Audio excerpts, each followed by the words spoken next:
So we have an orphan sugar glider in here, again a victim of a tree lopping. Where are you? All right, it's okay. You're a grumpy, you're like a gremlin. I'm Lisa Palmer, the CEO of Wildlife Victoria. So I have been a Wildlife Victoria volunteer for 12 to 14 years now, and I run a wildlife shelter as well. So I'm a volunteer. Oh, there we go. Did I bite you? Yep. Do need to remember we're not dealing with pets here, so gotcha.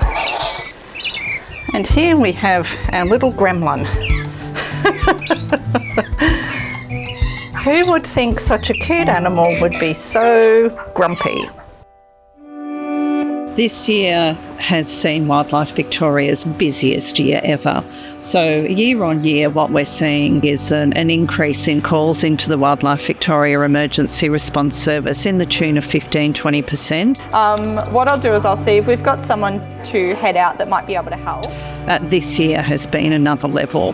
In fact, a couple of weeks ago, we had the busiest day in Wildlife Victoria's history. We were receiving nearly a call a minute for wildlife in distress. Do you mind spelling that street name for me? What we're seeing on the ground is a significant level of road trauma. Those issues are being exacerbated by the lack of planning for wildlife when we're designing and building our urban sprawl. Some of the other things that we're seeing is heat stress in wildlife, for orphaned wildlife, cruelty cases, sadly, where people have done some pretty awful things, like shooting them with crossbows and things like that, which is deeply traumatic.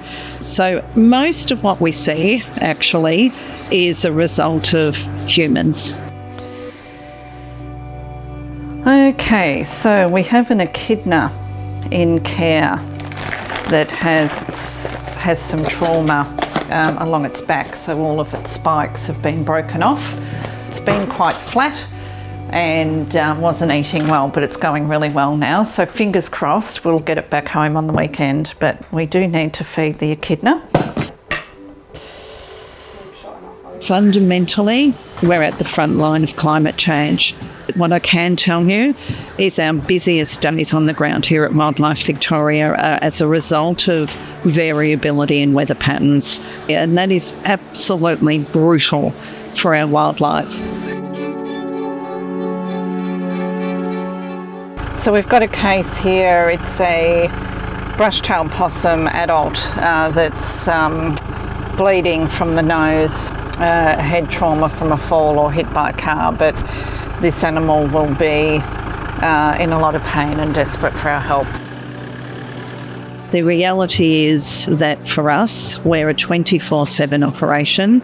So what's happening is our call volumes are increasing and increasing and increasing.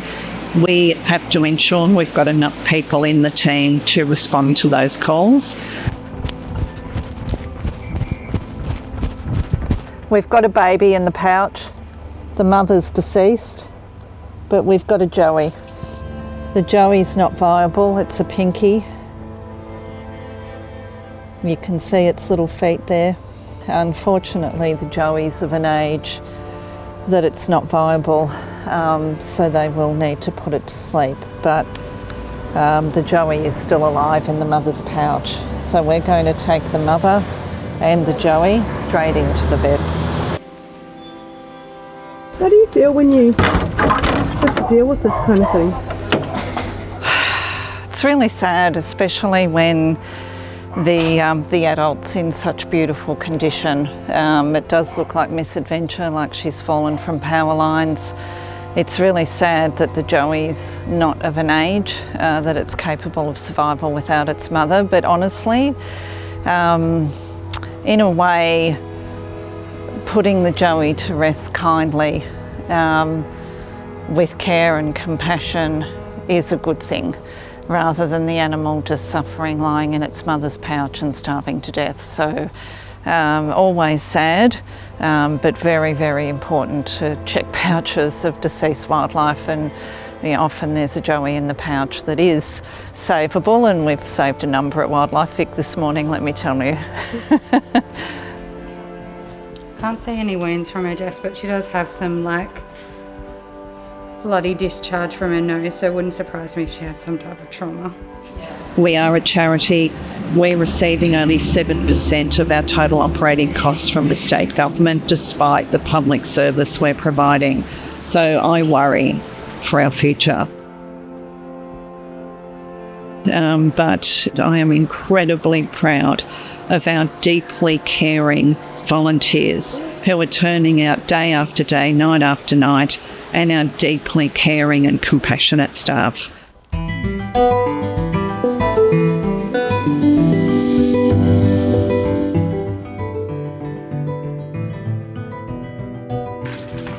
And here's our little friend, covered in leaf litter and all sorts of things, but you're going home. Come on, little one. We're saving thousands and thousands and thousands of lives a year, and last financial year we attended to close to 90,000 animals. So what an incredible achievement, and what an incredibly fulfilling thing to say that you do.